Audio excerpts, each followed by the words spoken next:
The Top 10, the 1920's, the English. An introduction. Short stories have always been a sort of instant access into an author's brain, their soul and heart.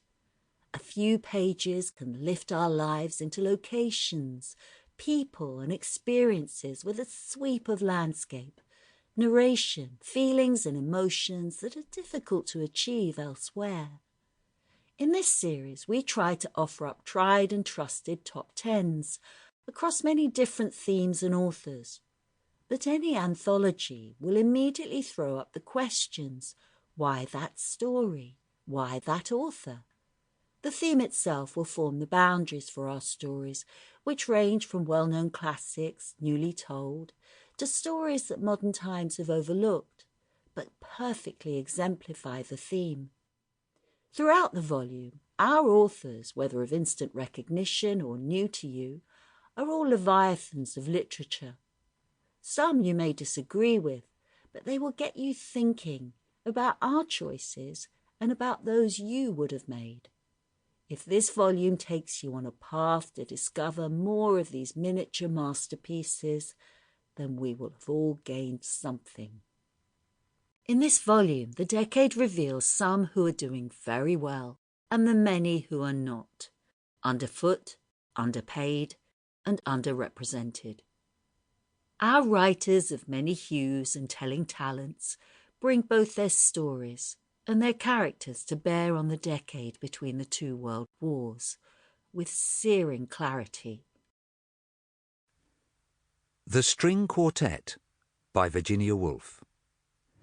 Well, here we are, and if you cast your eye over the room, you will see that tubes and trams and omnibuses, private carriages not a few, even I venture to believe landaus with bays in them, have been busy at it, weaving threads from one end of London to the other.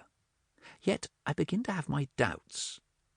If indeed it's true, as they're saying, that Regent Street is up, and the treaty signed, and the weather not cold for the time of year, and even at that rent not a flat to be had, and the worst of influenza its after-effects, if I bethink me of having forgotten to write about the leak in the larder, and left my glove in the train, if the ties of blood require me, leaning forward, to accept cordially the hand which is perhaps offered hesitatingly.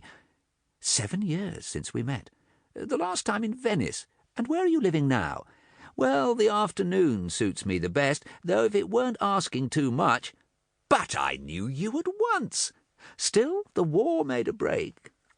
If the mind shot through by such little arrows, and, for human society compels it, no sooner is one launched than another presses forward, if this engenders heat, and in addition they've turned on the electric light, if saying one thing does, in so many cases, leave behind it a need to improve and revise, stirring besides regrets, pleasures, vanities and desires, if it's all the facts, I mean, and the hats, the fur boas, the gentlemen's swallowtail coats and pearl tie-pins that come to the surface, what chance is there?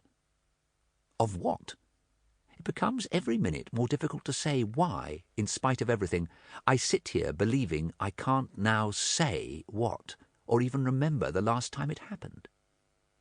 Did you see the procession? The King looked cold. No, but what was it? She's bought a house at Malmesbury. How lucky to find one. On the contrary, it seems to me pretty sure that she, whoever she may be, is damned, since it's all a matter of flats and hats and seagulls. Or so it seems to be for 100 people sitting here, well-dressed, walled-in, furred, replete. Not that I can boast, since I too sit passive on a gilt chair, only turning the earth above a buried memory, as we all do. For there are signs, if I'm not mistaken, that we're all recalling something, furtively seeking something. Why fidget? Why so anxious about the sit of cloaks and gloves, whether to button or unbutton?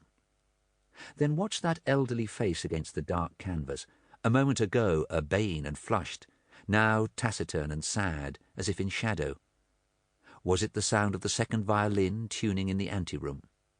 Here they come, 4 black figures carrying instruments, and seat themselves facing the white squares under the downpour of light. Rest the tips of their bows on the music stand. With a simultaneous movement, lift them, lightly poise them, and looking across at the player opposite, the first violin counts 1, 2, 3. Sample complete. Ready to continue?